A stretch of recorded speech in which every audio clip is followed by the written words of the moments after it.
Hey guys, Jason Gillett here. I just wanted to make a quick video about the new screen in the 2021 Ford Edge. You see this great big new, basically tablet in the center of the dash. I'm just going to walk you through. This is an SEL model. It does have the connected navigation installed, so it does have the navigation on there. But I'll just show you kind of how this whole thing works and you know what it looks like. So again, they've basically gotten rid of all your hard buttons down below here. You do have volume, you do have tune, four-way flashers. You can just quickly put it on max defrost.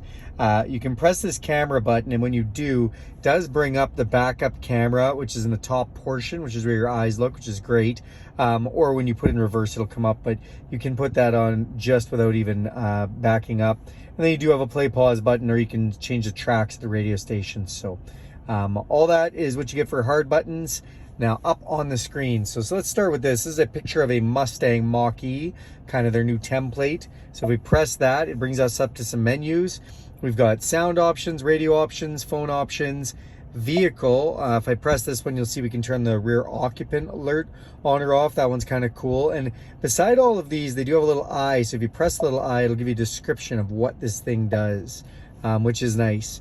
General will bring us down to what we like for all of our measurements, whether we want beeps when we touch the screen, and then display itself. So this where is kind of a nice option. You can change the brightness, you can change the mode from auto to day or night, but the calm screen, so if you press calm screen, it kind of puts us into just a calming screen. Not so much going on in the dash now, just the time, the temperature, the date, whether the Wi-Fi is active, and then we do have our fan controls down below. So that's kind of nice. And then if you just touch the screen anywhere, it turns that back off. So that was what was in our little car icon in the top left, which is kind of nice. You'll notice that you can actually slide this up, and then that brings you to a couple other things. So these are kind of hidden if you didn't know you could slide them.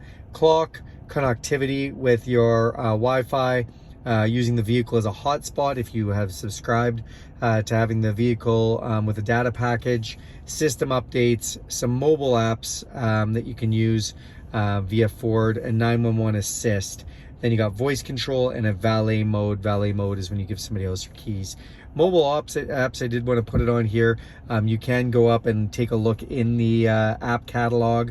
FordPass is the main app that you want to download and use, as that will let you remote start the vehicle, track the vehicle, unlock, lock it, do all these kind of things. It's pretty cool.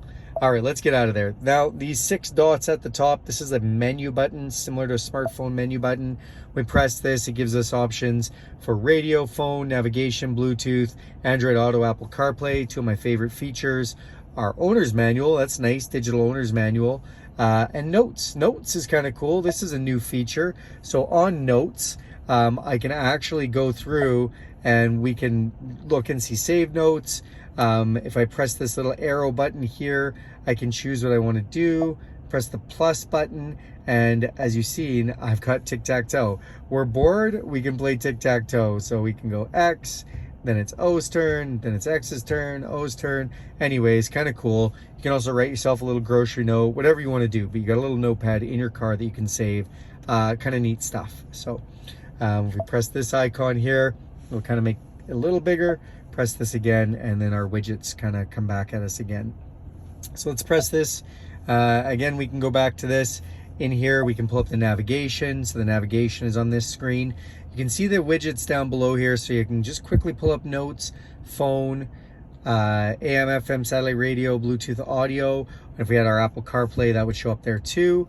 If I press this button with the navigation installed, it does take away the widgets and just makes it a little bit bigger. Of course, with the Apple CarPlay or Android Auto, you can bring up the navigation on the screen from there, use your data from your phone to do so. With the hard-based map, if you have the connected navigation package, then you can put in your destination. It is not free. It comes with a 3-year subscription. You have to pay after that. That's a new way that Ford is doing this. Down below, we do have our fan controls. So we have dual climate control, my side, my passenger side. I can just press these. I can slide this up if I want. It actually gives me an amount of degrees, high or all the way down to low. and that's, you know, 16.5 to almost 30. And then we can put it in auto mode. This little button looks like a seat and a steering wheel. This one has a cold weather package, which means that we have heated seats and heated steering wheel we can enable.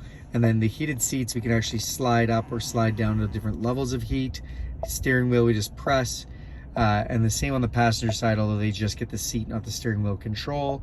And then fan, if we press fan, then we can just adjust the fan by going 1, 2, 3 kind of idea, or we can slide this with our fingers if we want. So that does work quite quickly, and it's kind of nice.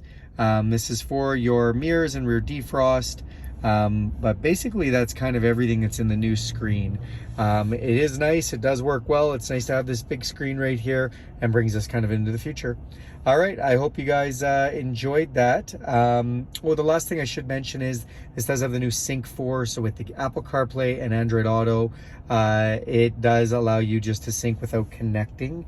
You don't have to connect to the USB or USB-C, although it does have them right there. So there you are, guys. I hope you enjoyed that, and have a great day.